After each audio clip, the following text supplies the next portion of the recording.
আসসালামু আলাইকুম ওয়ারহমতুল্লাহ। সম্মানিত দিনী ভাই বোনেরা, আলহামদুলিল্লাহ আমরা আল কোরআন তেলাওয়াত করে থাকি এবং আল কোরআনের তেলাওয়াত শুনেও থাকি।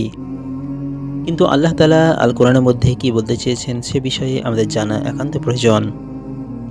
আজকে আমরা আমাদের একটি অতি পরিচিত এবং গুরুত্বপূর্ণ সূরা ইয়াসিন এর প্রথম রুকু অর্থাৎ ১ থেকে ১২ নম্বর আয়াতের তেলাওয়াত হবে এবং তার বাংলা তর্জমা হবে ইনশাআল্লাহ।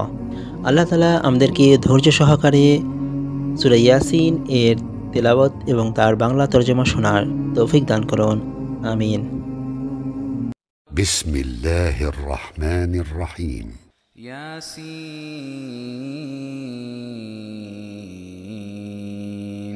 ওয়াল কুরআনিল হাকীম ইন্নাকা লামিনাল মুরসালিন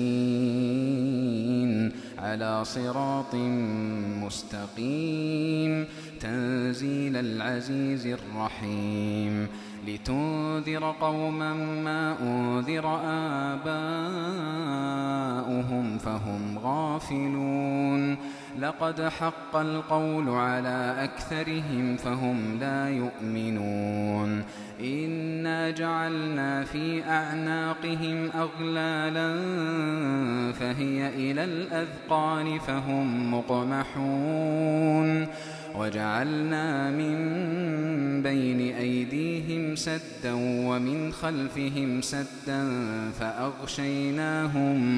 فأغشيناهم فهم لا يبصرون وسواء عليهم أأنذرتهم أم لم تنذرهم لا يؤمنون إنما تنذر من اتبع الذكر وخشي الرحمن بالغيب فبشره بمغفرة وأجر كريم إنا نحن نحيي الموتى ونكتب ما قدموا وآثارهم وكل شيء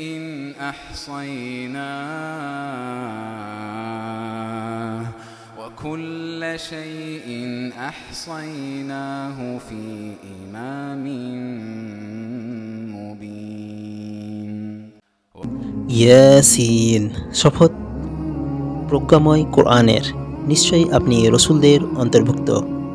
সরল পথের ওপর প্রতিষ্ঠিত এ কোরআন প্রবল পরাক্রমশালী পরম দয়ালু আল্লাহর কাছ থেকে নাজিলকৃত, যাতে আপনি সতর্ক করতে পারেন এমন এক জাতিকে যাদের পিতৃপুরুষদেরকে সতর্ক করা হয়নি, সুতরাং তারা গাফিল।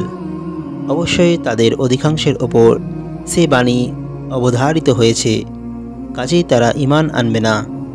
নিশ্চয়ই আমি তাদের গলায় চিবুক পর্যন্ত বেরি পরিয়েছি, ফলে তারা ঊর্ধ্বমুখী হয়ে গেছে। আর আমি তাদের সামনে প্রাচীর ও পেছনে প্রাচীর স্থাপন করেছি, তারপর তাদেরকে আবৃত করেছি, ফলে তারা দেখতে পায় না। আর আপনি তাদেরকে সতর্ক করুন বা না করুন, তাদের পক্ষে উভয়ই সমান, তারা ঈমান আনবে না। আপনি শুধু তাকেই সতর্ক করতে পারেন যে জিকির এর অনুসরণ করে এবং গায়েবের সাথে রহমানকে ভয় করে। অতএব তাকে আপনি ক্ষমা ও সন্তোষজনক পুরস্কারের সুসংবাদ দিন।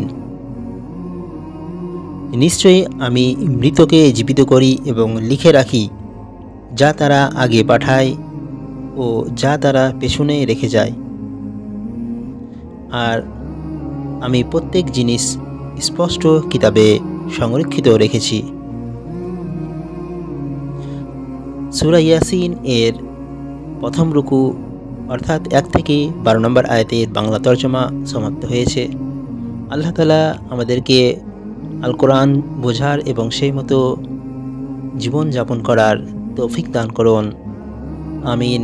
আজকের মতো এতটুকুই। ইনশাআল্লাহ পরবর্তী ভিডিওতে অন্য একটি বিষয় নিয়ে আলোচনা করা হবে। আসসালামু আলাইকুম ওয়া রাহমাতুল্লাহি ওয়া বারাকাতুহু।